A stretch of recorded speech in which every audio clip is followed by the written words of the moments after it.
রাধা মদন মোহন কি, গিরিরাজ মহারাজ কি। আমি মন্ত্র বলছি, সবাই পুষ্পাঞ্জলির মন্ত্র বলবে। ওম অজ্ঞান তিমিরাম ধস্য জ্ঞানাঞ্জন শলাকয়া চক্ষুর উন্মিলিতম যেন তস্मै শ্রী গুরবে নমঃ। শ্রী চৈতন্য মনোভীষ্টং স্থাপিতং येन भूतले स्वयं रूप कदा मह्यं ददाति स्व पदान्तिकं। वन्देऽहं श्रीगुरु श्रीयुतो पदकमलं श्रीगुरु वैष्णवांश्च श्रीरूपं साग्रजातं सहगण रघुनाथान्वितं त्वं सजीवं साद्वैतं सावधूतं परिजन सहितं कृष्ण चैतन्यदेव श्री राधा कृष्ण पाद सहगण ललिता श्री विशाखा निदांश नमो विष्णुपादाय कृष्ण प्रेष्ठाय भूतले श्रीमते भक्तिवेदांत स्वामी नीति नामिने नमस्ते सारस्वते देवे गौरवाणी प्रचारिणे निर्विशेष शून्यवादी पाश्चात्य देश तारिणे।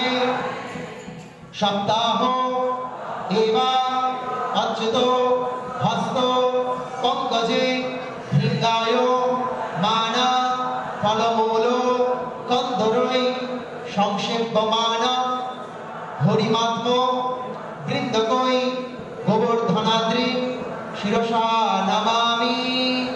एष पुष्पांजलि। सप्ताह एवा अच्युतो हस्तो पंकजे भृंगाय माना फलमूलो कंदरय संक्षेपमान हरिमात्म बृंदकई गोवर्धनाद्रि शिरसा नमामि। एष पुष्पांजलि।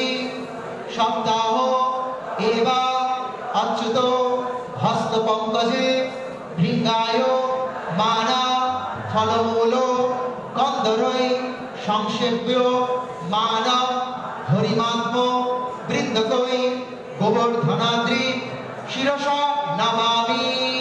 एष पुष्पांजलि। श्री श्री गिरिराज महाराज की, राधा मदन मोहन जी की, गौर प्रेमानंदे।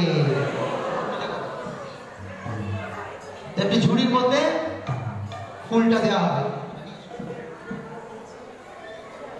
কীর্তন শুরু, কীর্তন শুরু।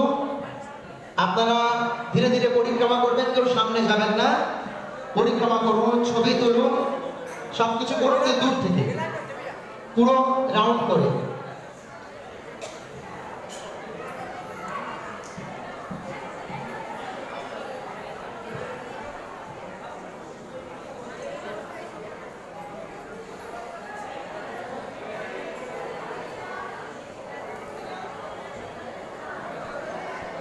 हरे कृष्णा।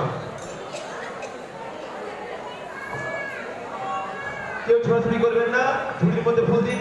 हरे कृष्णा। श्री श्री राधे